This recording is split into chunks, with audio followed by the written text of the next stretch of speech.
biology, we know biology is the study of living organism. It is the study of living organism. And this biology, it is the combination of two words. That is the bios and logos. Bios and logos. Bios means life and logos means science of. So it means biology is the life science. Life science. It is called life science because it makes us to understand how the living organisms perform their activities. They perform their life activities. And this biology term introduced by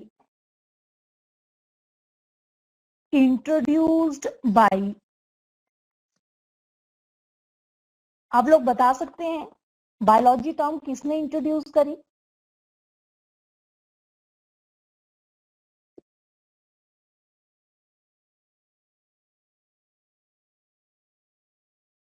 No. Aristotle is the father of biology. Biology term introduced by G.R. Treviranus. G.R. Treviranus and Lamarck. G.R. Treviranus and Lamarck in 1802.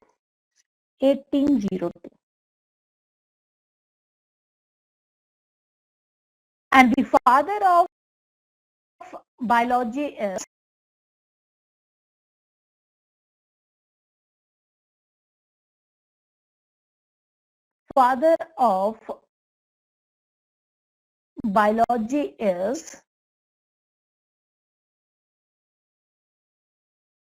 Aristotle. Father of biology is Aristotle. अगर हम main branches देखें biology की तो जैसे दो main branches हम करते हैं, botany and second is the zoology. Botany क्या है? Botany is the study of plants, and zoology is the study of animals.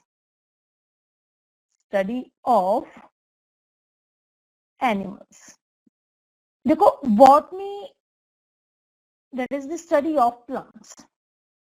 Father of botany is? Yes, father of botany is? Theophrastus. Yes, right. Theophrastus. And father of zoology is? Father of zoology? Aristotle. Yes, same as that of father of biology. Aristotle. देखो जो father of botany है Theophrastus, इसने book लिखी, books का भी हम करेंगे, ठीक है. तो इसने बुक लिखी दैट इज द हिस्टोरिया प्लेंटेरम. जबकि जो फादर ऑफ ज़ूलॉजी है एरिस्टोटल, इसने बुक लिखी हिस्टोरिया एनिमलियम.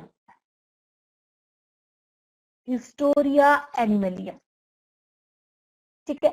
तो ये दो मेन ब्रांचेस आती हैं. इसके अलावा जैसे और ब्रांचेस भी हम करेंगे, क्योंकि ब्रांचेस का अगर आप देखें, अगर आप प्रीवियस पेपर देखें, अगर जो करंटली अभी हुआ था पेपर 2020 में, तो उसमें अगर आप देखें तो एक क्वेश्चन जो है वो ब्रांच का फर्स्ट क्वेश्चन ही, पता नहीं कौन सी सीरीज थी, तो उसमें फर्स्ट क्वेश्चन ही जो है वो ब्रांच का पूछा था.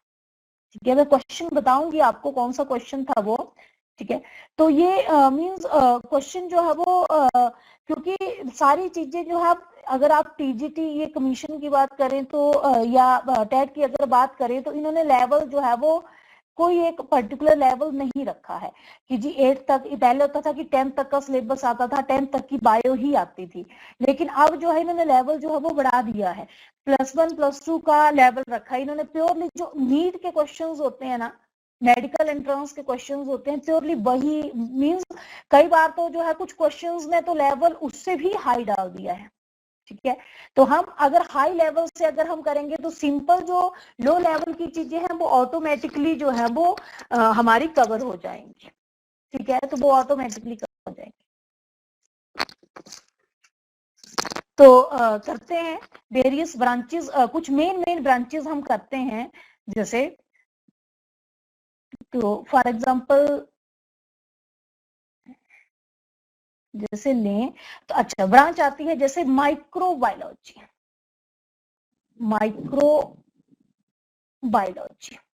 माइक्रोबायोलॉजी नाम से इंडिकेट हो रहा है study of micro organism, study of micro organism,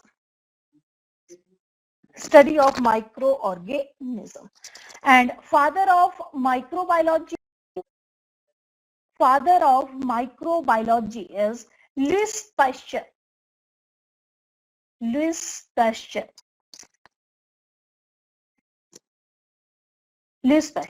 जबकि माइक्रो ऑर्गेनिज्म सबसे पहले किसने ऑब्जर्व करे थे और डिस्कवर करे थे? Micro organism first discovered by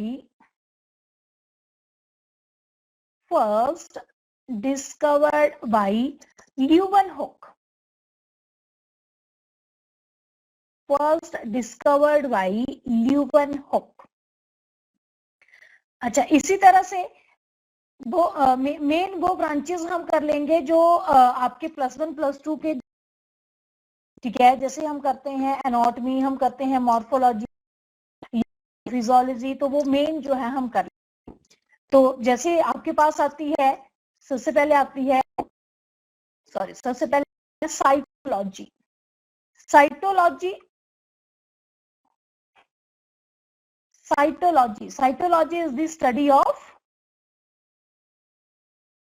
is the study of cell.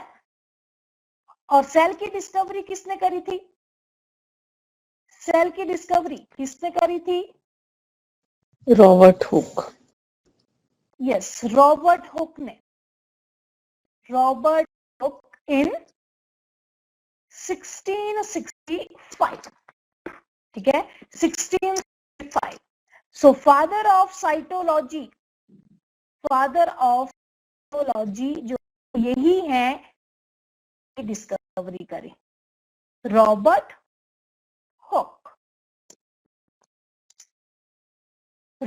Hook. इसी तरह से सेल जो है मिलके क्या बनाएंगे? टिश्यू बनाएंगे। तो next is the study of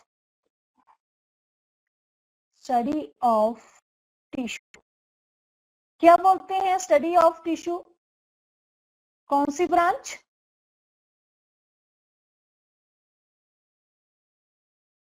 study of tissue कौन सी ब्रांच आएगी?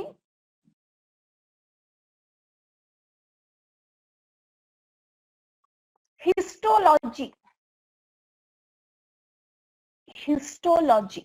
देखो जो भी आपको पता होगा, ठीक है, अगर जैसे मैं पूछ रही हूँ, जो भी अगर आपको पता है, ठीक है, अगर गलत होगा तब भी ठीक है। तो histology that is the study of tissue. और father of histology is Marcello Malpighi, father of histology. Okay, next one is morphology. Morphology is the study of structure. study of external structure. External structure means study of size. Next is anatomy. Anatomy. Anatomy is the study of internal structure. Study of internal structure. That is anatomy. Okay, next branch is sarcology. Sarcology or myology. Sarcology or myology. Sarco for sarco term used for, yes, Sarco term किसके लिए use करते हैं? या मायो,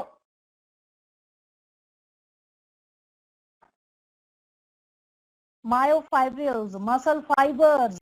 Sarco term used for the muscles. So study of muscles. Next one,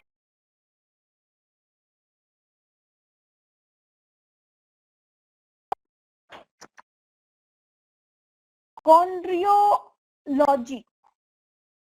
Chondriology. Chondrio किसके लिए term use करेंगे? Chondrio किसके लिए टर्म यूज करते हैं?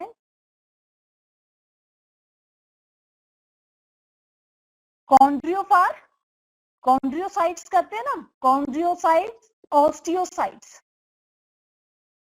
ऑस्टियो, तो फिर ऑस्टियो किसके लिए आया रेणुका मैम?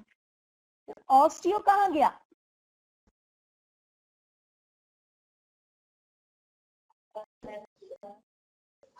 या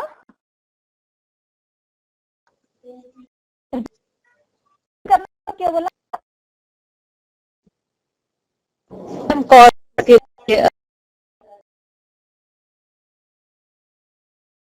कॉन्ड्रियो कार्टिलेज हम यूज करते हैं इसके लिए, ठीक है? तो chondrology, logy means chondrology, study of cartilage से osteology, osteo for study of bones. एंथ्रोलॉजी,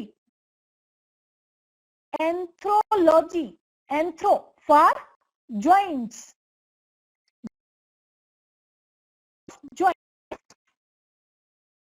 Next one is the dermatology. Yes, study of skin. Skin. Yes. Okay. Oncology. Oncology. आप बता सकते हैं oncogene.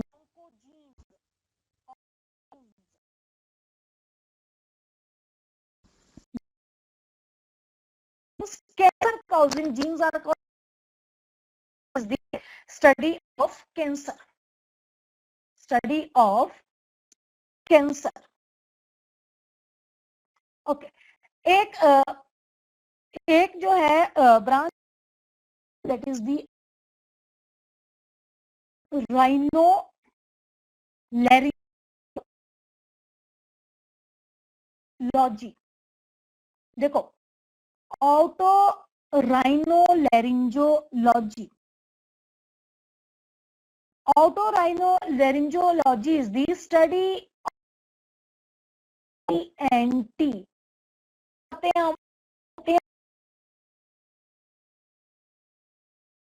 Ear, nose and throat. ठीक है? So otorhinolaryngology. Otorhinolaryngology. अब बताती हूँ कि क्वेश्चन जो अभी तो इसका कमीशन का टेस्ट, उसमें क्वेश्चन आया था कि जो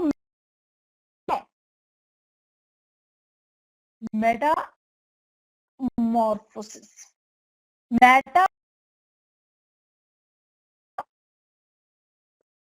मेटामॉर्फोसिस स्टडीड अंडर, क्वेश्चन ये था, डिफरेंट ब्रांचेस आपको दी थी, एम्ब्रियोलॉजी,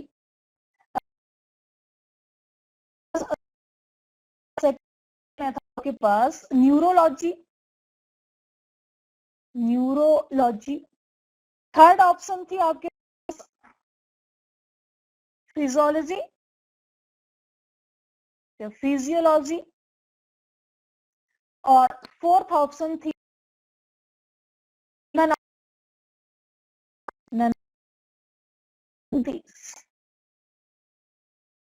none of these. तो मेटामॉर्फोसिस क्या होती है? मेटामॉर्फोसिस, तो मेटामॉर्फोसिस आपको पता होनी चाहिए। जब लार्वा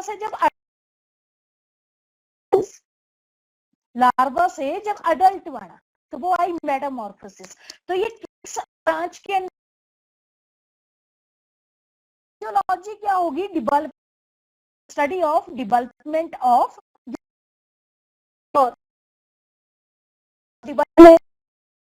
इंडिकेट हो रहा है is the embryology. Neurology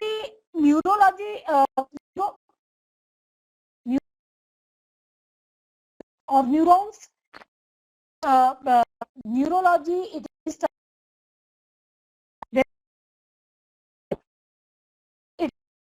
of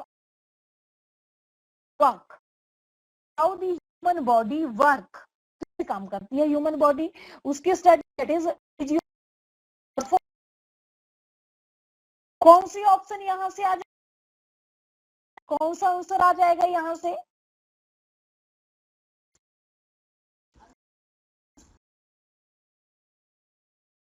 हाँ, नन ऑफ दीज क्यों? एम्ब्रियोलॉजी क्या आई?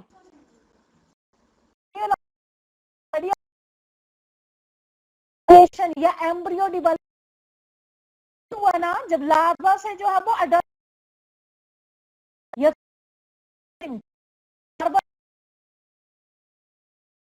आपका से जब अडल्ट फॉर्म बनी, ठीक है, तो वो इसी में आया आपका कि डेवलपमेंट कैसे हुई, फीटस की डेवलपमेंट कैसे हुई। इस तरह से एक ब्रांच आती है पैथोलॉजी,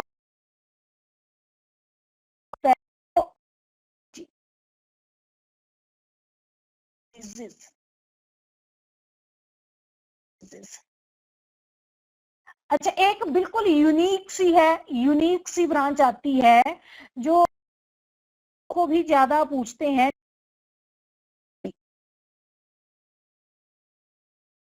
इस थायोलॉजी,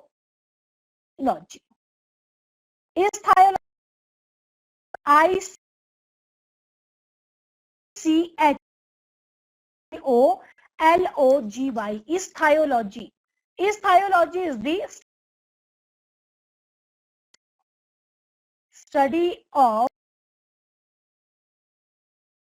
study of fish, pisciculture, is thio of fish is the study of fish.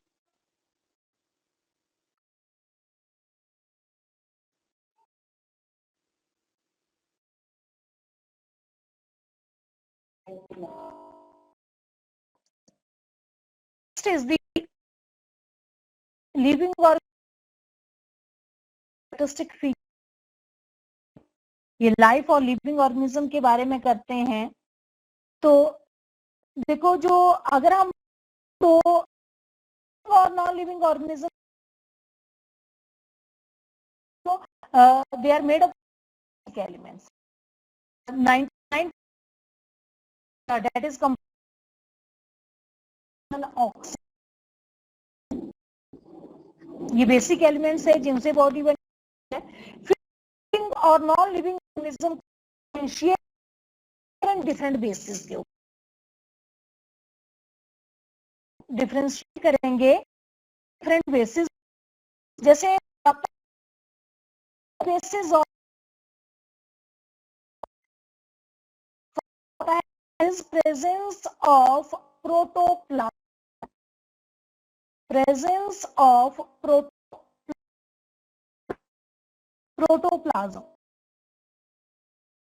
Protoplasm. और एक करते हैं क्या प्लाज्म. प्रोटोप्लाज्म जो होता है it is the living part, it is the living part, it is the cell which include the nucleus and other cell. Protoplasm, cytoplasm और एक आता है न्यूक्लियोप्लाज्म. हम साइटोप्लाज्म जो है it is the part of protoplasm है, ये part है सेल का, मींस ये है it is of all the site of all the vital, it is the site vital activities. ये प्लाज्मा बोलते हैं है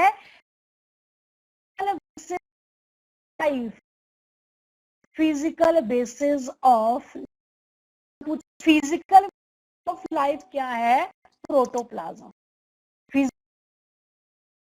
प्रोटोप्लाज्म इज लाइफ. और ये की प्रोटोप्लाज्म फिजिक्स है life. Huxley protoplasm is the physical basis.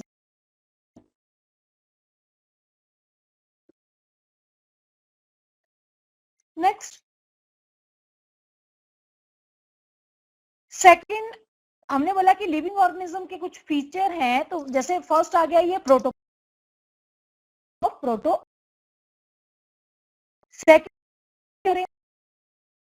Second आता है ग्रोथ. ग्रोथ के दो फीचर्स कौन से हैं, that is increase in number, increase in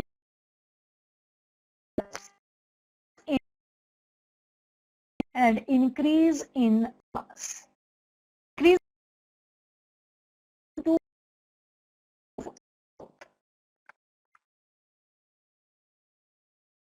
वो दोनों ग्रो करते हैं, लेकिन क्या है जो लिविंग ऑर्गेनिज्म है तो इंटर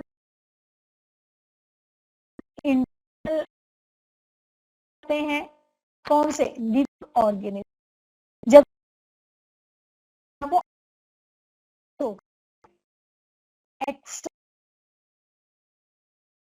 लिविंग ऑर्गेनिज्म, ठीक है, नॉन लिविंग ऑर्गेनिज्म, तो वो एक्सटर्नल ग्रो करेंगे.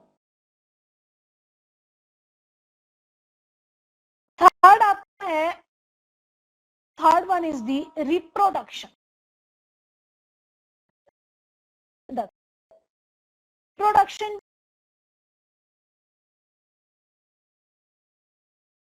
बायोलॉजिकल प्रोसेस है of the continuity of life, जिससे लाइफ जो है one generation to next generation की बात है तो रिप्रोडक्शन डिफाइनिंग क्राइटेरिया नहीं, रिप्रोडक्शन क्राइटेरिया नहीं ऑर्गेनिजम्स के एग्जाम्पल हम करते हैं वो लिविंग ऑर्गेनिज्म, लेकिन फिर भी वो रिप्रोडक्शन शो नहीं। फॉर एग्जाम्पल म्यूल, म्यूल किसकी म्यूल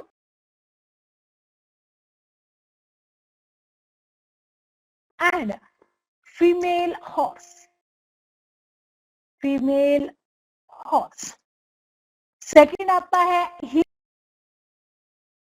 नहीं, देखो म्यूल के भूल जाते हैं कि मेल और क्या आएगा, ही नहीं एग्जांपल्स हम कर male horse and by donkey female by से बर्ड्स जाता है। इसी तरह से टाइगर,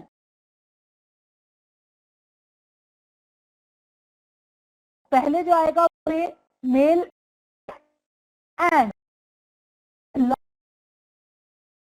एंड फीमेल लाइन, और इस दैट इज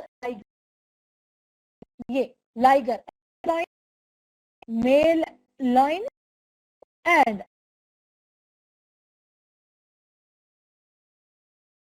टाइगर। और ये क्या होता है, organism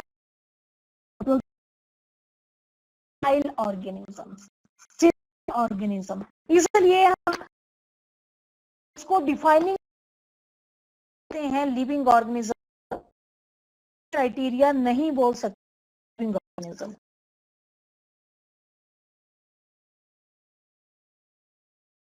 next is the next one is next feature देखें लिविंग ऑर्गेनिज्म का। सो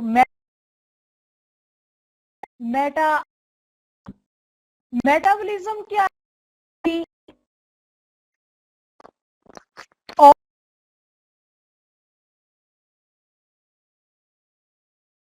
all the biochemical living organism है, कैटाबोलिज्म भी आता है, और इस एनाबोलिज्म। देखो कैटाबोलिज्म से डिस्ट्रक्टिव,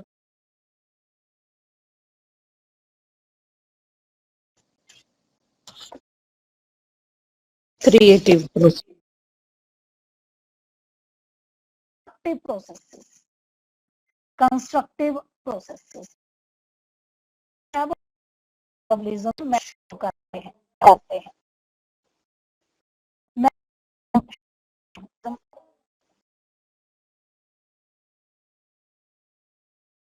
है कौन सी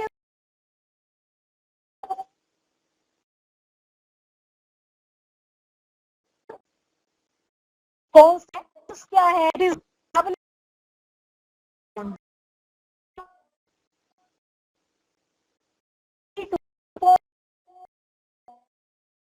living and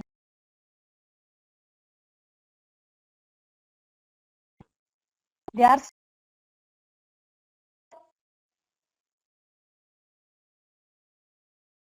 क्या आता है, नेक्स्ट ऑर्गेनाइजेशन, प्लीज। इसका हाँ ma'am okay.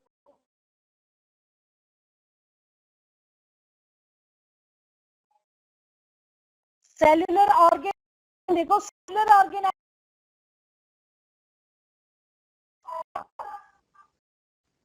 Hello ma'am please back of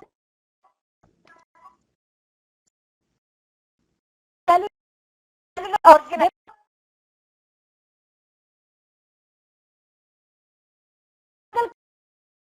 yes yes, cellular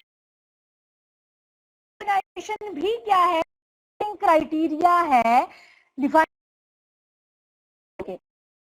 पता है कि cell is the unit of natural and functioning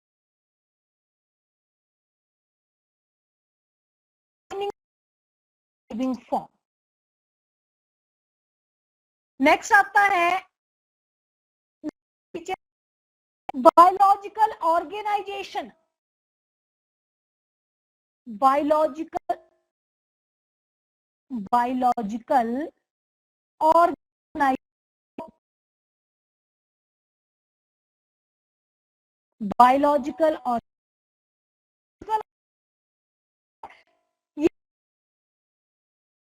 microscopic molecular. Question किस तरह से बनता है कि बायोलॉजिकल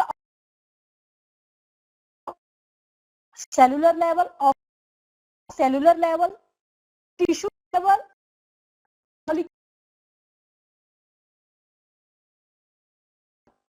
या टिश्यू सब माइक्रो लेवल, ये चार ऑप्शन ले लो है। वो मोस्ट ऑफ द स्टूडेंट्स जो है क्योंकि हम बोलते हैं कि यूनिट ऑफ लाइफ नहीं, जो बायोलॉजिकल है start from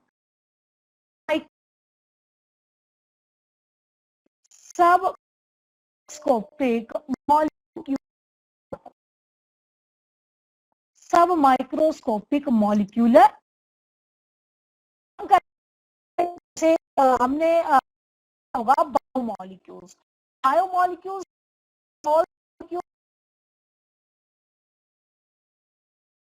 in the cell. तो हम carbohydrate, protein and nucleic acid and nucleic acid, they are organized into the cell। Biological organisation से पूछे तो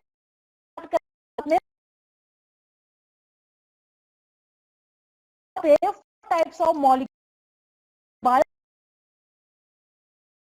बायोलाइज्ड इनटू दिस। और अगर पीछे अगर हम बात करें लास्ट जो है करेक्टरिस्टिक बनाता है होमियोस्टेसिस। क्या है? Process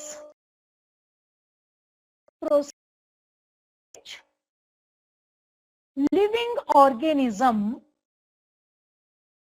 it is the process living organism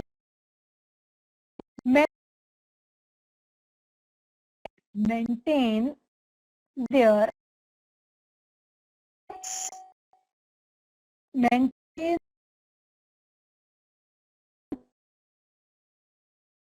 structure, process by maintain their complex internal or structure। homeostasis करी वॉल्टर in 1920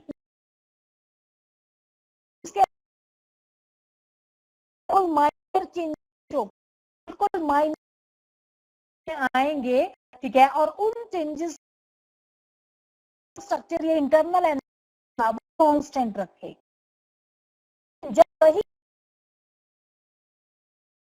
होम्योस्टासिस के दौरान, लेकिन जो है तब हम होम्योस्टासिस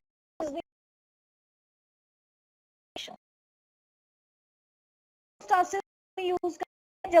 जब डिजाइन यूज करेंगे हम अडेप्टेशंस, ठीक है। और अडेप्टेशन चेंजेस ऑफ स्ट्रक्चरल भी हो।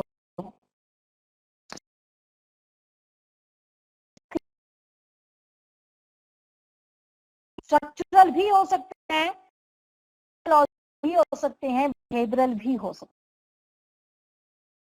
दो तरह की एडेप्टेशंस आती, एक आती है अडेप्टेशंस और एक long term adaptations.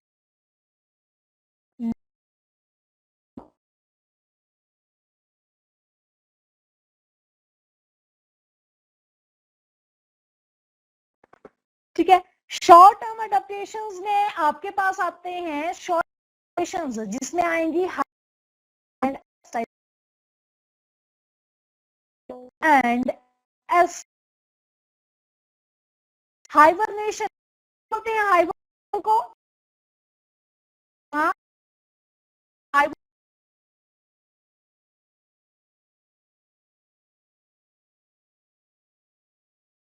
Hibernation is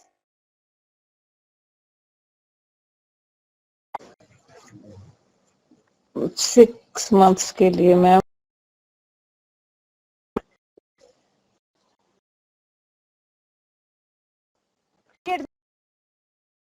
ठीक बोल रहे हैं आप, ठीक है, ठीक है।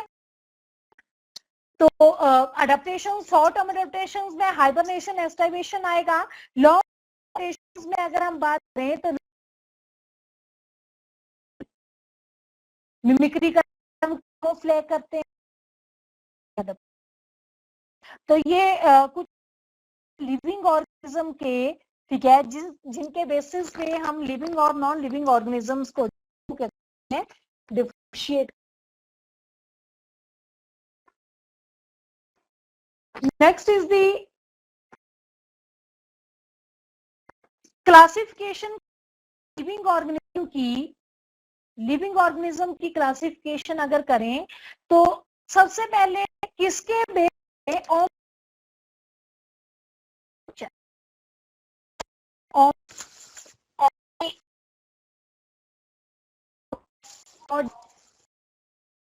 टेम्परेचर के बेस पे दो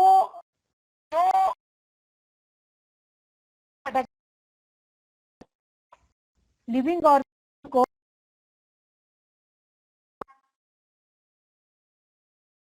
ectothermic and second one is the endothermic. Endothermic, देखो एक्टोथर्मिक को और बोलते हैं को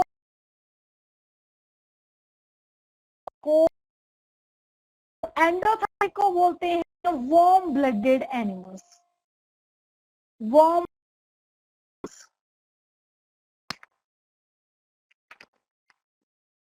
ठीक है, cold blooded and warm blooded जो है, इनको ये एक और टर्म यूज करते हैं, उसी कोल्ड ब्लडेड बोलते हैं वाइथर्मिक। यस, थर्मिक, और इनके लिए टर्म यूज करते हैं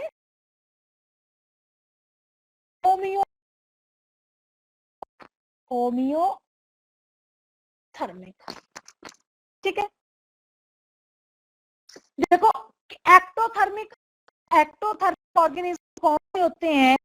whose body temperature varies surrounding, body temperature change होगा with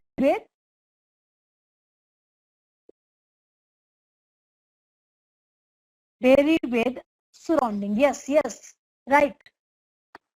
जबकि एंडोथर्मिक कौन से होते हैं? जिनका बॉडी एनवायरमेंट चेंज नहीं होगा, कांस्टेंट बॉडी टेम्परेचर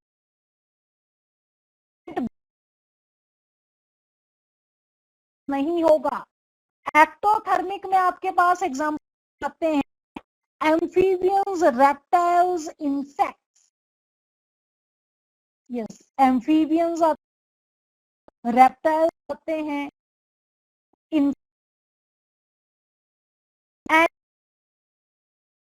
आपके पास एग्जांपल आते हैं birds and mammals, birds and mammals, ठीक है।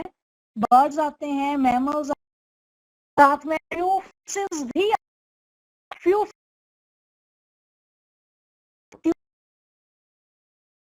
ट्यूना। बात करें, मैं ऊपर लिख रही हूँ, बात करें तो कौन सी आती है, स्वॉर्ड फिश, स्वॉर्ड फिश, ठीक है। तो फ्यू फिश में आती है होम्योथेरेपी।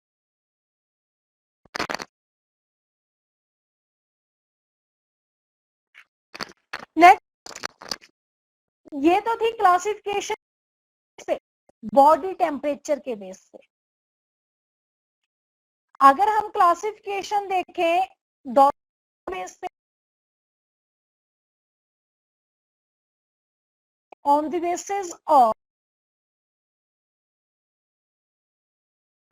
basis of dormancy, डॉर्मेंसी के बेस पे। अब ये आया वो टर्म हमने पीछे भी करी, that is the hibernation, wet organism.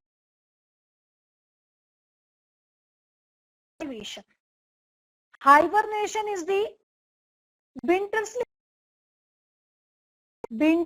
sleep, dormancy during the winter season.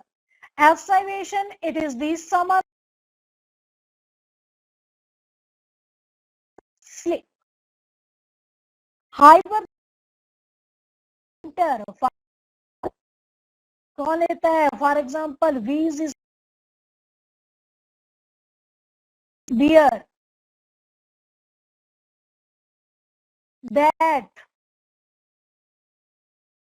Ground hog. Aestivation में अगर एग्जांपल लें तो for example snails, for example frog, toad, crocodiles. तो ये इसमें एग्जांपल्स आते हैं। Winter sleep, aestivation is the summer sleep.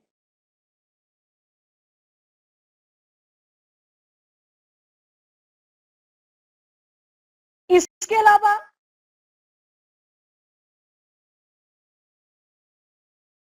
Classification on the basis of salinity, salinity के बेस पे अगर हम देखें, सैलिनिटी मींस कंडीशंस के बेस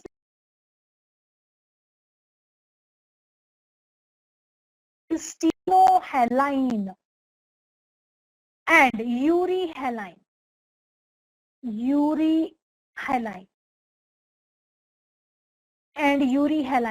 याद रखना है, आगे भी हम करेंगे। जहां पे भी hello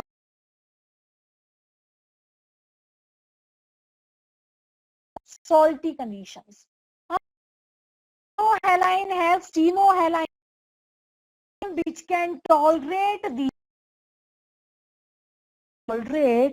narrow range of salinity, narrow range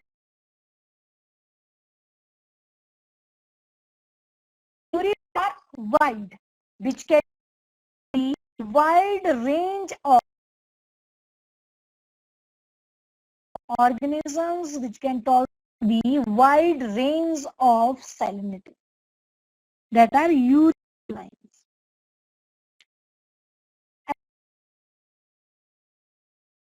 example आएगा आपके पास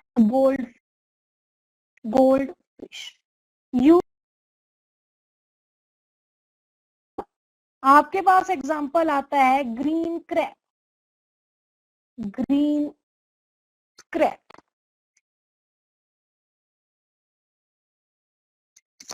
ग्रीन।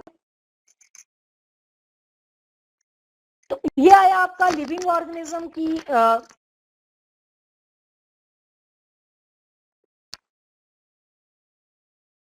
डिफरेंट बेसिस पे लिविंग ऑर्गेनिज्म की क्लासिफिकेशन।